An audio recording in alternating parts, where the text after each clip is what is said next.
Perfect. Good afternoon, everyone. Thank you so much for joining us this afternoon for this breakout. My name is Caitlin Rook, and I am a spokesperson for Students for Life, and I'm also a legislative assistant with Students for Life Action.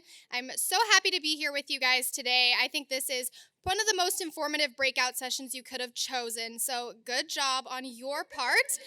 If you guys were looking for a life on the ballot, understanding abortion referenda, you have made it to the right spot. And if you weren't looking for that breakout session, well, you're here, so you might as well stay.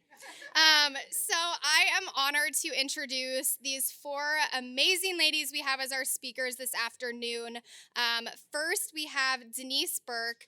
Denise serves as senior counsel with Alliance Defending Freedom, where she is a member of the Center for Legislative Advocacy. Prior to serving ADF, she served as vice president of legal affairs for Americans United for Life, where she routinely advised legislators, policy groups, and state attorney generals on life issues. So please welcome Denise. Next, we have Julia Payne. Julia serves as legal counsel for Alliance Defending Freedom's Center for Life. In her role, she defends the sanctity of life by litigating both beginning and ending of life issues. Before joining ADF, she worked at the Office of the Indiana Attorney General as a Deputy Attorney General for 5 years. While at the AG's office, she managed all of Indiana's pro-life litigation, among some other important cases. So please welcome Julia.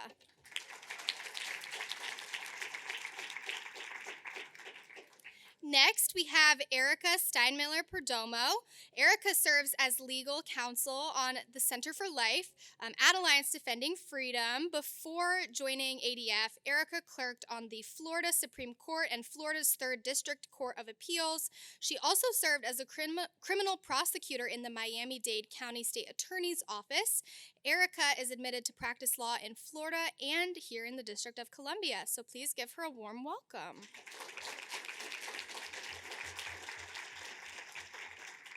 And last but certainly not least, we have Bernadette Tacey. Bernadette graduated from Fresno State with her bachelor's degree in 2017 and her master's degree in 2019. She co-founded the Fresno State Students for Life group and served as president from 2016 to 2019. After spending some time as a full-time speech-language pathologist, she ultimately felt called to further the pro-life cause with her work and now serves as on the communications team at Alliance Defending Freedom. So please welcome Bernadette. Thank you, Caitlin. So today we're going to be discussing abortion-related ballot initiatives. Obviously, if you read the title of this talk, then you know that you're in the right place. Today, we are going to talk about the history of abortion-related ballot initiatives, what to look for when reading the language of these ballot initiatives, and then also what's to come in 2024. And we'll leave a little bit of time at the end for Q&A, about 10 minutes or so. So we're going to go ahead and start off with Denise. Abortion on the ballot is, of course, not unique to 2024. Can you give us a quick history lesson on abortion-related ballot initiatives? Sure. Since 1970, 54 ballot measures in the states have concerned abortion. 43 of these, or about 80%, would be termed pro-life measures. And these have included things such as abortion limits, which is setting a gestational limit on abortion, defining personhood, specifically defining the unborn as a person entitled to protection under the state constitution, measures requiring things like parental involvement for a minor's abortion. In fact, California has tried that 3 different times in the last 20 years. And measures prohibiting public funding of abortion. But some of the most notable ballot measures have been measures to declare that there is no state constitutional right to abortion or to state taxpayer funding of abortion. And prior to the Dobbs decision, 4 states approved such amendments: Alabama, Louisiana, Tennessee, and West Virginia. And as we all probably know, since the Dobbs decision, 2 states, Kansas and Kentucky, failed to adopt similar measures. So if 43 of those measures were pro-life, that means that 11 measures were termed pro-abortion. And sadly, voters approved 8 of those 11 measures. And most recently, that has included state ballot initiatives to declare that there is, in fact, a state constitutional right to abortion, which is in essence establishing a mini Roe in any particular state. So states like California, Michigan, Ohio, and Vermont have recently approved such initiatives and expanded access to abortion in their states. And Erica, how is 2024 shaping up? As Denise mentioned, we're dealing with these ballot initiatives. Before Roe, no state had any constitutional right to abortion in the state constitution. And when Dobbs ruled that there was no right to abortion in our nation's constitution, now in 2024, just a year and a half after Dobbs, we have almost a dozen states that are looking to enshrine a right to abortion in their individual state constitutions. 2 have already been approved for ballots in 2024 by their state legislatures. That's in Maryland and New York. Most of the potential ballot initiatives are actually voter initiated. So that means they're going through this legal process. The voters are gathering signatures. They have to gather a certain amount of signatures from registered voters in that state in order for the ballot initiative to be voted on in that state. So states that are considering these voter-initiated ballot referenda for 2024 include Arizona, Arkansas, Colorado, Florida, Missouri, Montana, Nebraska, Nevada, New Hampshire, and South Dakota.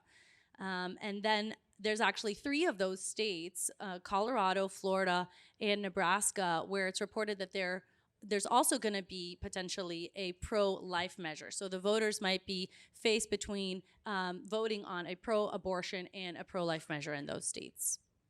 Mm-hmm. And Denise, thinking about the 2023 and 2024 ballot initiatives, is there any one that's particularly bad compared to the rest? And how does the language of each ballot initiative relate to one another? A few of these measures, for example, in Missouri, in Nebraska, and in South Dakota, focus exclusively and explicitly on abortion. So they're seeking to constitutionally protect abortion. But what we're seeing with a majority of the measures, they're not using necessarily the term abortion, but they're using terms like reproductive freedom or reproductive autonomy or a similar term. And the meaning of these terms, reproductive freedom or reproductive autonomy, is not adequately defined in these measures. So voters don't necessarily know what they're voting for.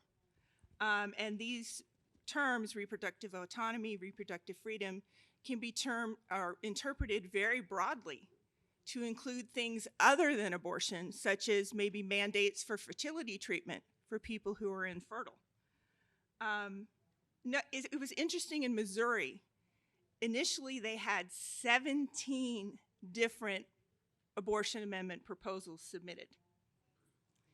And they were trying different combinations of language. And their tactics seemed to be, well, we're going to see which is the most radical that we can get away with the voters in Missouri. Some of them on their face seemed to say, well, we'll only allow abortion up till viability, and we'll allow parental involvement for minors, and we don't want taxpayer funding for abortion. But as you'll hear as we discuss these measures further, a lot of those assurances are illusory. They weren't correct. The one that is actually going to be gathering signatures and possibly approved for the ballot in Missouri purports to say it protects abortion up to viability. But as you'll hear later, that's really a meaningless assurance in the language. But all of these ballot measures seek to expand access to abortion, to limit the ability of state legislatures to respond to the growing evidence of abortion's harms to women, to the unborn, to families, and to society, to prohibit their ability to enact protective laws in the future, and they threaten the existence of existing pro-life laws in those states. And you notice from the list that Erica provided, there are a lot of states in there that have good pro-life protections in place. They threaten parental rights and healthcare freedom of conscience.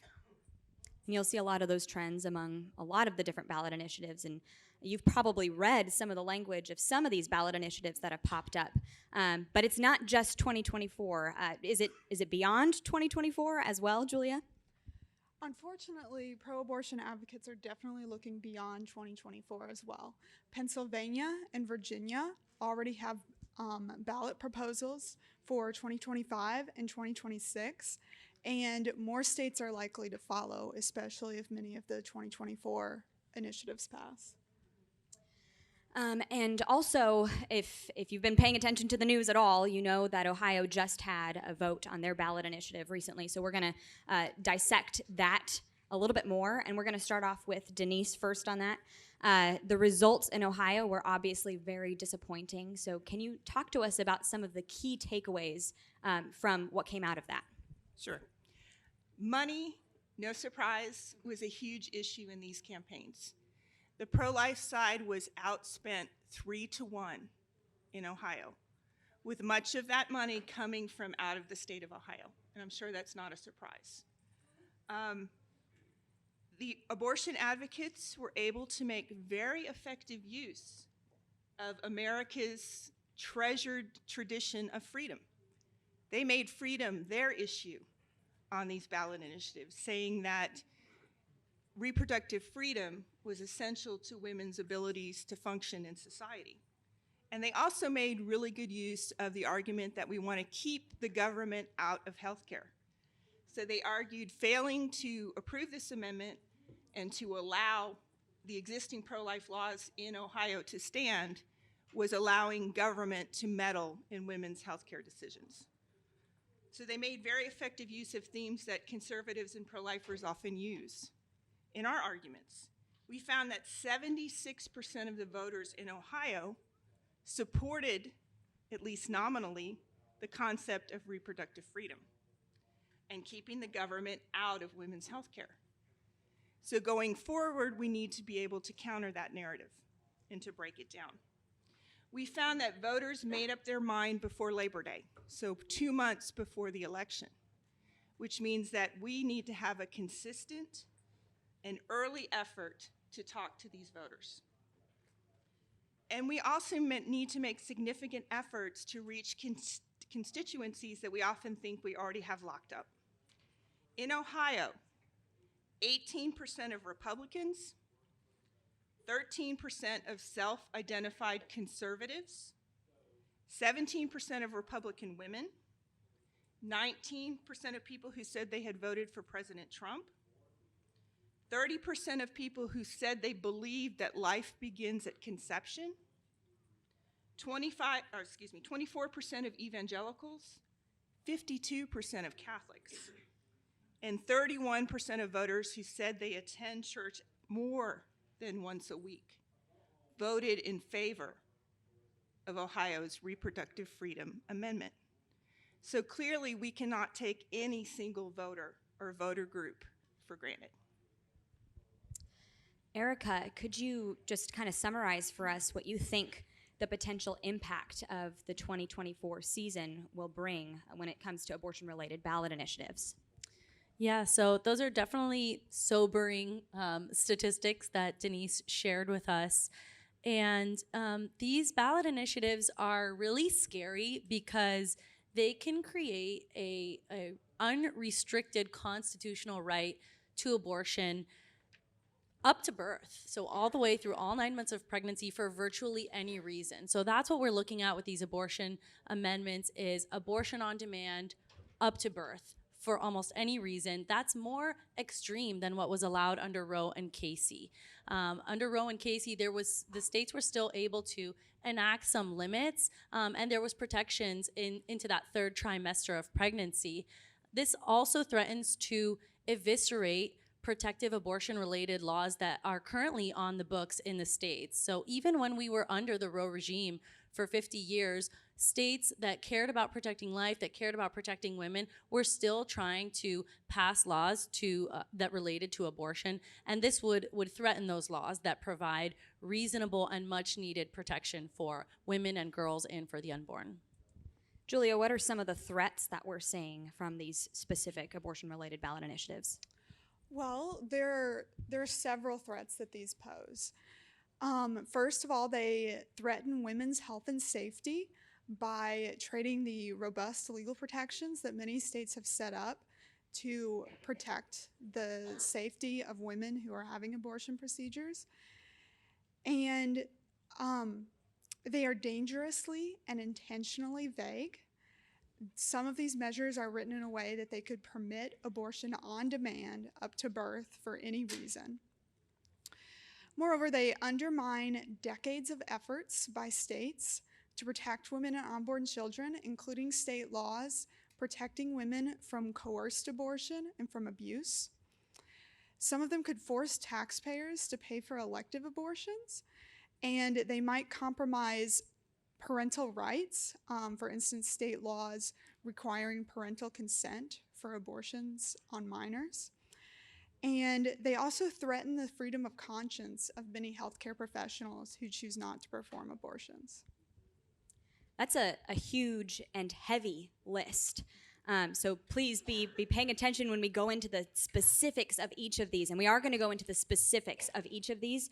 But first, Denise, can you give us just an example of how these proposals can result in unrestricted, unregulated abortions? They're written in a way that says prohibiting any quote-unquote interference with a woman's right to an abortion. And think about how broadly that word interference could be interpreted. I'll give you some examples. Is it interference if the woman is poor and cannot pay for the abortion herself for taxpayers not to pay for it? Is it interference for a minor to have to get her parents' consent, or at least notify them before she undergoes a procedure? Is it interference given the fact that her parents may refuse to give that consent? Is it interference for a state to give the woman certain information that might dissuade her from having an abortion, or ask her to wait at least 24 or 48 or 72 hours after getting that information before she has an abortion? Arguably, it is.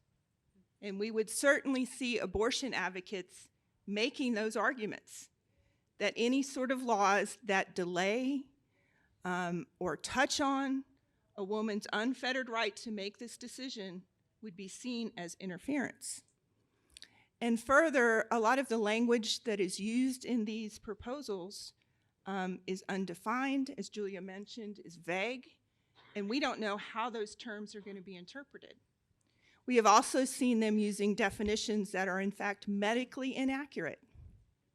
For example, some of them purport to prohibit abortion after, or allow prohibitions, I should say, on abortion after viability. But the devil's in the details, right, a lot of the time.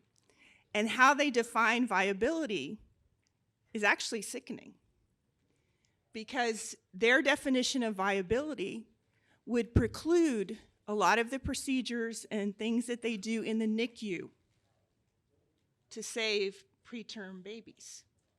Because their definition of viability means without the imposition of extraordinary measures.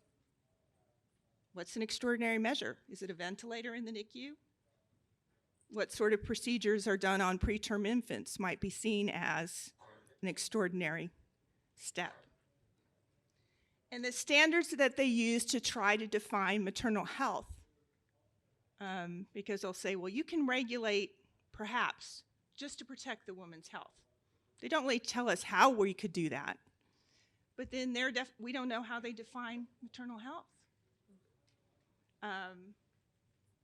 So in essence, they would invest abortion providers with unfettered discretion to decide if an abortion is necessary for a woman's health.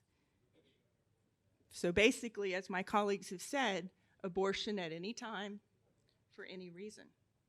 And as Erica mentioned, these sham standards go far beyond what we had under Roe and Casey, because Roe and Casey allowed us to regulate abortion in certain circumstances because a woman's right was not seen as being absolute. So if the state had an interest in safeguarding maternal health, protecting unborn life, they were permitted to regulate. And arguably under these proposals, the way they are written, using the terms like interference, a medically inaccurate definition of viability, no real standards for maternal health, all of that would go away. So you see the trend of the fact that the pro-abortion side is using these nice terms, reproductive freedom. Well, that sounds nice. Maternal health, that sounds nice. But the way in which they're using it is something that we need to be able to dissect accurately. And we are so grateful to have these three amazing minds with us, these legal minds, Denise and Erica and Julia. And we're grateful that they're on our side, helping us to understand what this truly could mean if they were to take it as far as they could. So Julia, could you describe for us the threat that such an unrestricted constitutional so-called right to an abortion would have on existing pro-life laws? Yes, so these proposals are likely to embolden abortionists to challenge any state laws regulating abortion, even common sense measures for the protection of women's health and safety or the protection of unborn children. So in the Dobbs decision, the Supreme Court identified several what they call state interests or reasons that states can regulate abortion. And so that's respect for and preservation of prenatal life at all stages of development, the protection of maternal health and safety, the elimination of particularly gruesome or barbaric medical procedures, preservation of the integrity of the medical profession, mitigation of fetal pain, and prevention of discrimination on the basis of race, sex, or disability. But as Denise mentioned earlier, many of these proposals are very broad and go far beyond Roe and Casey and could endanger even state laws that concern those 6 state interests that Dobbs said that the states could regulate. And so, for example, they could allow abortionists to challenge laws protecting against discriminatory abortions. Many states prohibit abortion for the sole reason of the fetus's race, sex, or disability, such as Down syndrome, and abortionists may challenge those laws. They could strike down laws that are preventing certain barbaric abortion procedures. For instance, many states regulate dismemberment abortions, or state laws regulating partial birth abortions. And they could allow abortionists to challenge laws that guarantee women and girls provide informed consent for abortion. And so, as you can see, many of these democratically enacted laws could be challenged by abortionists, and they would merely have to argue that under the standard Denise mentioned earlier, that these laws interfere with their abortion access. Well, not only that, but there are instances in which the pro-abortion advocates are already taking advantage of the language of these ballot initiatives. You might hear from the other side, well, oh, silly pro-lifers, they're making all these claims, these egregious claims. That's not what we're trying to do. We just want to make sure that a woman has a right to choose.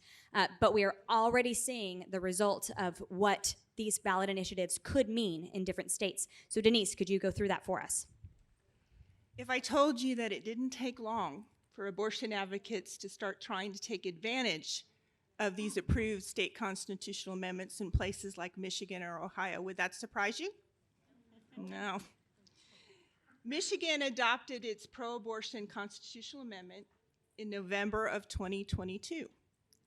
At the opening of its 2023 legislative session in January, legislation was introduced to strip Michigan's 1931 pre-Roe abortion ban from the books and to take away limits on insurance coverage for abortion, because one of the key goals of the abortion lobby has been to get full insurance coverage under Medicaid and other things for abortion, but they also stripped out the state's health and safety standards for abortion facilities. So it seems to be okay for many on the other side to have Kermit Gosnell setting up shop in Michigan. Governor Whitmer just signed that bill. And we're expecting additional legislation in Michigan to do away with other limits on public taxpayer funding for abortion, as well as things such as informed consent requirements. Less than a month after Ohio's Issue 1 was approved this past November, a measure was introduced in Ohio to invalidate the state's heartbeat law, as well as other pro-life protections. Now, thankfully in Ohio, the legislature is not likely to do that. So what we did see was the ACLU in Ohio file a complaint in an ongoing lawsuit alleging that the Ohio Constitution now plainly and explicitly answers the question about whether the heartbeat law in Ohio is constitutional or not. And they say that the approval of Issue 1 means that the heartbeat law is no longer constitutional. In fact, I'll read to you one sentence from their complaint. They say that the citizens of our state have made it crystal clear that Ohioans have the right to make their own personal medical decisions regarding reproductive freedom, including abortion, and that abortion bans in this state will not be tolerated. And that we're still waiting for a decision in that case. So clearly it's not silly pro-lifers. They're making all these outrageous claims. It's that this is actually happening in states that have already passed some of these ballot initiatives. Denise, could these proposals be interpreted to force taxpayers to fund abortions? Absolutely. And what's been going on in Michigan points that out. Because among the insurance policies that now have to cover abortion are insurance policies that cover state government employees. Who pays for those? Michigan taxpayers pay for those. Currently, most federal and state laws prohibit taxpayer dollars from funding abortions except in very limited circumstances, such as to save the mother's life or in cases of rape or incest. And most taxpayers agree with that, regardless of their stance on abortion. Even those who support abortion often do not think that taxpayer dollars should be used to fund it. In fact, in a recent Marist poll, 60% of all voters surveyed said they were opposed or strongly opposed to the use of state taxpayer dollars to pay for abortion. But under these laws, imagine going to work knowing that the tax dollars generated by your labor are going to be used to line the pockets of Planned Parenthood or other abortionists. And this is the reality that we face in these states considering these state constitutional amendments. Because failure to fund the termination of innocent life could be seen as an improper interference with this newly created state constitutional right to abortion. Erica, what about parental rights? Well, where parental rights are being threatened also by these initiatives because, again, because they're so broad and they're so vague and it uses very expansive language like any person can come into the state and have an abortion. That any person includes adults, but it also includes minors. It also includes children. Most states right now require parental involvement in a decision to have an abortion. It requires parental notification, parental consents, because parents have a critical role and responsibility in protecting the well-being of their daughters. And children can't understand the long-term physical, emotional, mental consequences of their decisions in general, but especially a huge decision like having an abortion or having a medical procedure. And but because this is opening it up for an unfettered right for any person, including children, to have an abortion, any interference with that could be problematic under the amendment. So, for example, having a parent or a guardian involved in the decision for a young girl to have an abortion could be considered interference that is prohibited under an abortion referenda. And these could be misused to, exclude parents altogether from the decision to have abortions. And also with the expansive any person language, it's not just talking about residents of the state. So if a state passes an abortion referenda that has this constitutional right, it will also protect girls coming from other states into that state to have an abortion. So even in states where life is protected, even in states that have protections for minors, they can still come into a state with this expansive abortion right, and minors can be able to get an abortion there without their parents even knowing. So who's the person that's taking them to another state to have an abortion? So really removing parents from the equation weakens protections for children's health and well-being. Mm-hmm. And Julia, how about the healthcare professionals and their conscience protections when it comes to what they do every single day to save lives? Yes, Bernadette. So most of you probably know that our nation has a long history and tradition protecting the moral, religious, and conscientious rights of all medical professionals. And many states even have laws protecting freedom of conscience specifically for healthcare professionals and permitting them to opt out of performing or participating in abortions or other medical procedures that they object to. However, what these proposals do is they give abortion advocates an opportunity to argue in court that these sort of opt-outs, I don't want to perform this procedure because it violates my religion, are impermissibly interfering with the so-called fundamental right to abortion. And so this sets up a sort of battle of rights. You have on one side the genuinely fundamental right of conscience, and then on the other side you would have this new constitutional right to reproductive freedom, whatever that means. And the danger is that the right of conscience could be considered subservient to this new constitutional right. And so this threatens the freedom of conscience for healthcare professionals, and it endangers healthcare for all. For instance, surveys have indicated that many healthcare professionals would rather leave the medical field altogether than to have to violate their religion or their deeply held conscience beliefs. And so it could lead more nurses and doctors and professionals to leave the medical field or as students to choose not to study medicine at all. And that's pretty scary, right?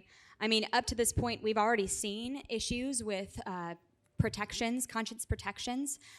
Luckily, we've seen great conscience protections in a lot of those pro-life states, but now even in Ohio, which presumably was a pro-life state, is seeing this threat to their healthcare professionals as well. Now that we understand a lot about what we've been seeing on these abortion-related ballot initiatives, I also want to address the communication side. So how do we talk about all these issues? It might be a little bit easier for a lawyer to kind of digest it and then talk about it in a 45-minute panel, but how do we talk about it to our friends and family members, to our church leaders, in an op-ed, in a media interview, in a blog that you write, or a social media post? The last 3 points that we just talked about were taxpayer funding of abortions, parental rights, and healthcare professionals' conscience rights. Those three are really big. It's egregious what they want to do to those three things.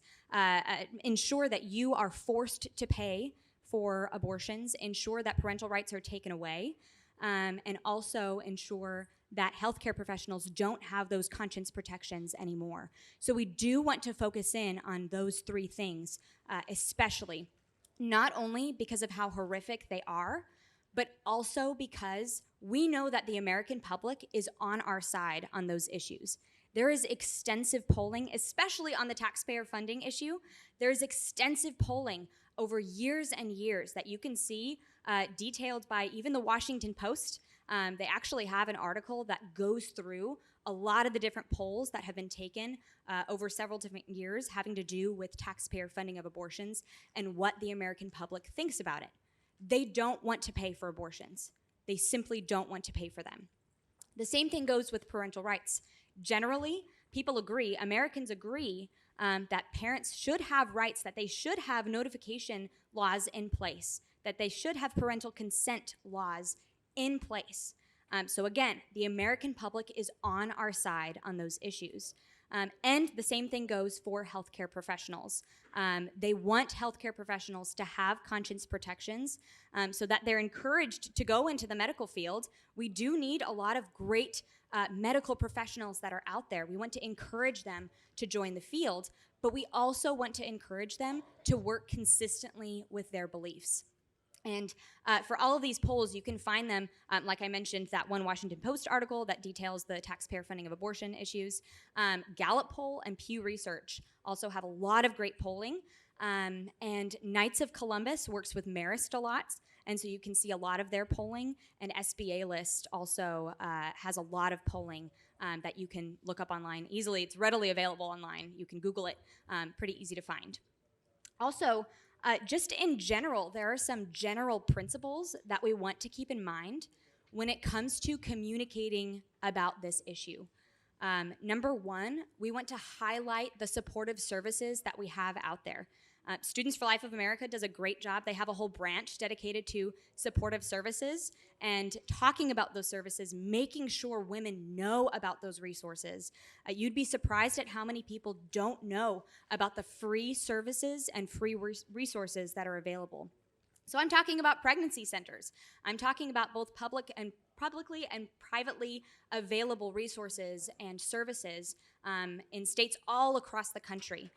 Talk about how you can get free ultrasounds, free diapers, free baby clothes, free housing. There is free housing available in a lot of areas to mothers who need it. They need to get back on their feet, and there are a lot of organizations that are out there that just want to help. But women first need to know about those resources before they can actually take advantage of them.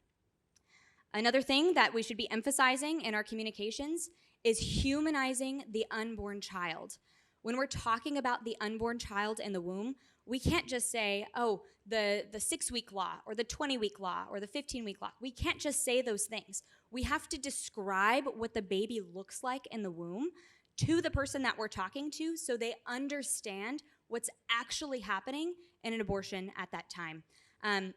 So for example, the baby has a heartbeat at 6 weeks. We can't just say 6-week law. When we have a 6-week law, when the baby has a heartbeat, later on they develop their fingerprints. They have fingers and toes. They have their organ systems developing or already developed. They have brain waves. They can yawn. They suck their thumb. They can taste. Those are all things that we need to be talking about because it truly humanizes the baby in the womb and it paints a true picture of what's actually happening when there's an abortion occurring. It's hurting both the mother and the child. And the last thing is we need to make sure we are avoiding letting others define the narrative.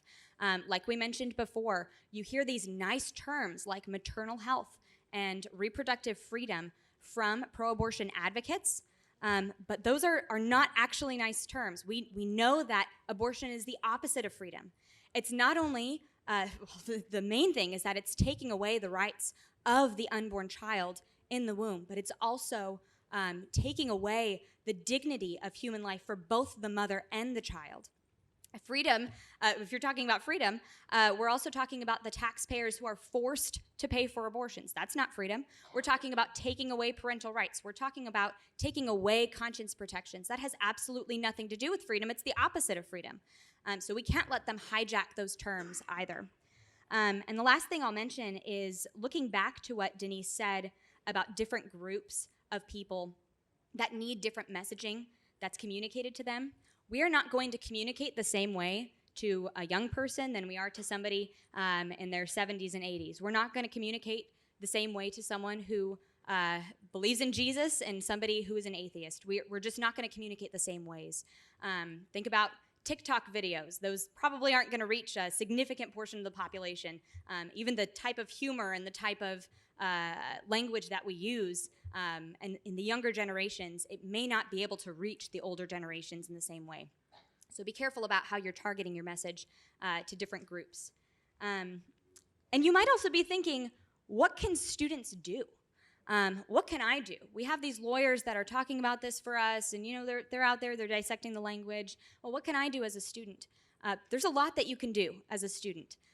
Go to your church leaders, have them talk about these issues, have them talk about abortion in general. We need support from our church communities.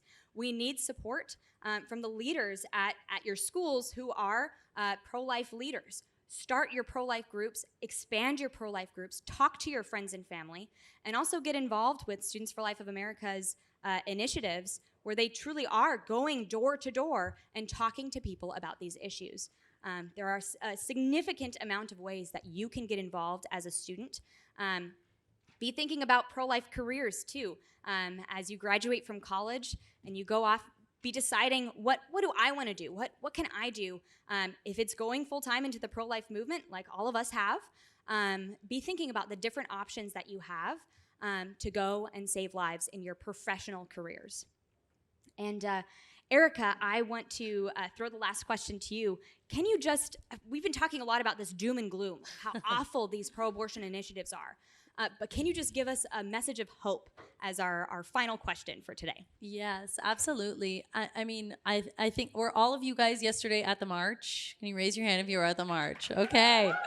All right. We were out there in the snow, tens of thousands of people marching behind one unified goal because we know the truth that life is precious, that life begins in the womb, and that life deserves protection from the earliest moments in the womb. And we are here to be a voice for the voiceless. Just like Bernadette is talking to us about how to communicate this. We, all of us in this room, we need to be bold about talking about the issues. The reasons that you're here to listen to us is so that you can learn, so that you can go out of this room and take even just maybe one thing that you remember from our talk and share it with people that are not here and that are not outside of this room. But the fact is, it took us 50 years to overturn the wrongly decided Roe v. Wade decision. But now is the time for the pro-life movement to keep moving forward. So even if we do have bumps along the way, ballot initiatives in states that don't go our way, we are the pro-life movement perseveres, and we have a long road ahead of us and a lot of work to change hearts and minds. So I want you all to be joyful, to be happy about the fact that you're here, to be happy about the fact that you're here to defend truth, and then just to be equipped and to be bold when you leave here today, when you leave this summit, this wonderful experience that you've had in DC, and not be afraid to share it with your friends and family. All right, can we give our panelists a big round of applause?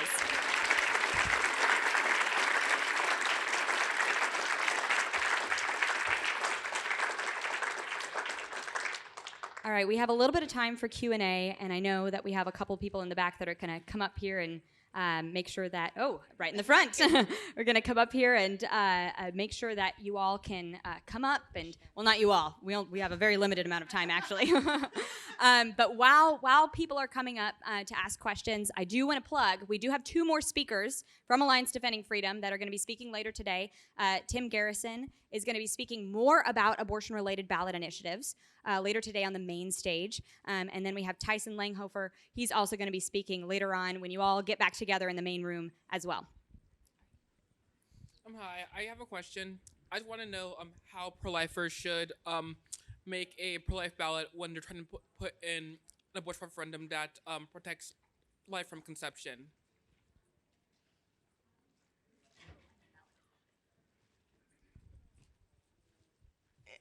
If I understand the question, how do we go about getting a pro-life amendment? Like, how should it be written? I won't shock you when I say lawyers are debating over how that needs to be written. but we're trying to learn the lessons from Kansas and Kentucky, where the language didn't move the voters. My view is that it needs to be as simple as possible. Something to the effect of, this state constitution does not contain or protect a right to abortion or the funding thereof. The simpler the language, the easier it is to talk to people and explain it to them. Remember, I just spent a lot of time telling you how confusing the language of the pro-abortion referendum are, intentionally so. So we need to be very clear in how we, clear and simple in how we would write a pro-life amendment.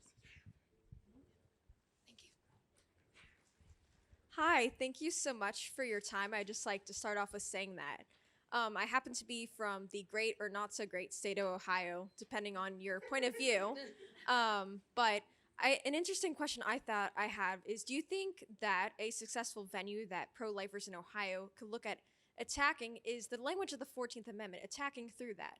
The 14th Amendment states that we have equal right and protections guaranteed by the federal government. Do you think that is a valuable venue we could use to pursue fetal rights and their right to not be killed? The 14th Amendment, properly understood, as you mentioned, covers all persons, including the unborn in the womb.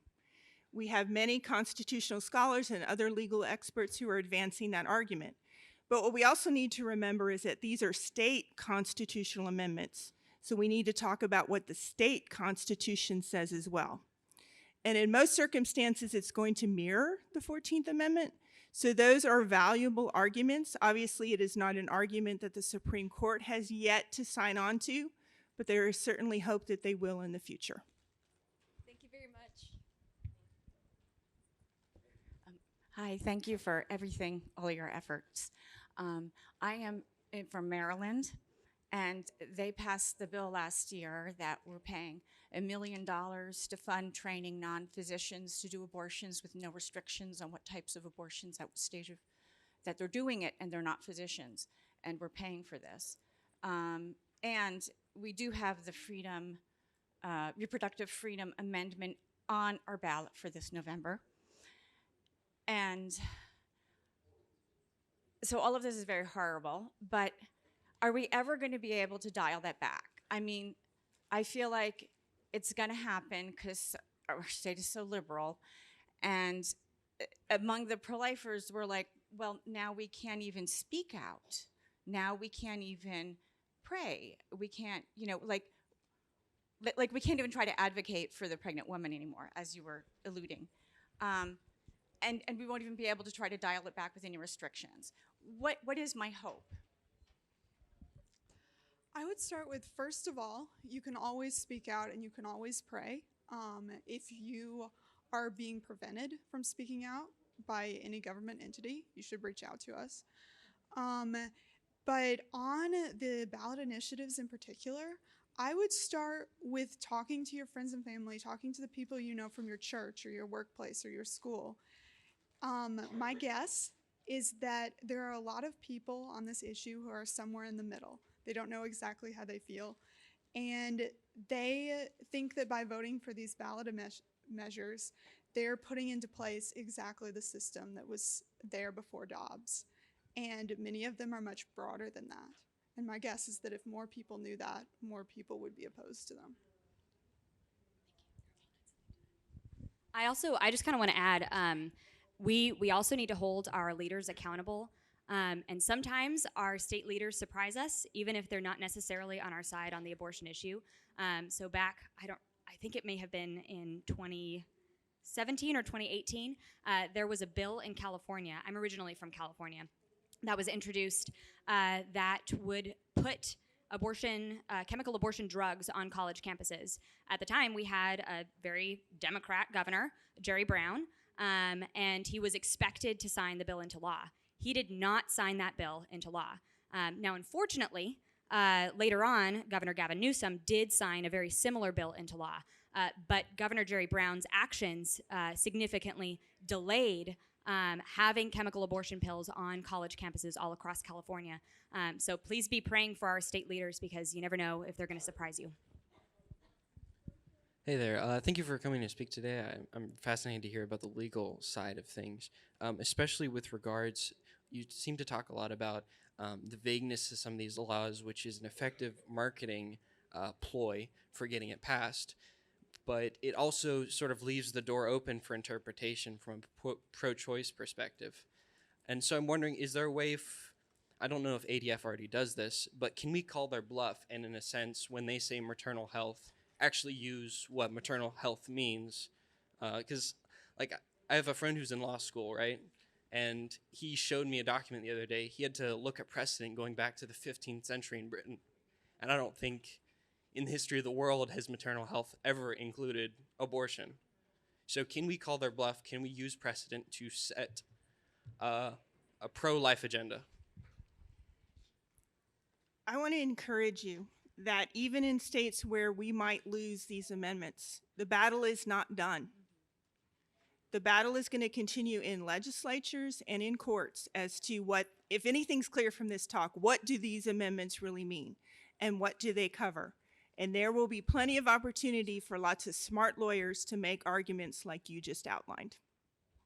And it's also up to each and every one of you to be communicating about what these vague terms could actually mean. So everything that we just talked about on this panel, make sure you're out there communicating about what it could mean for the public.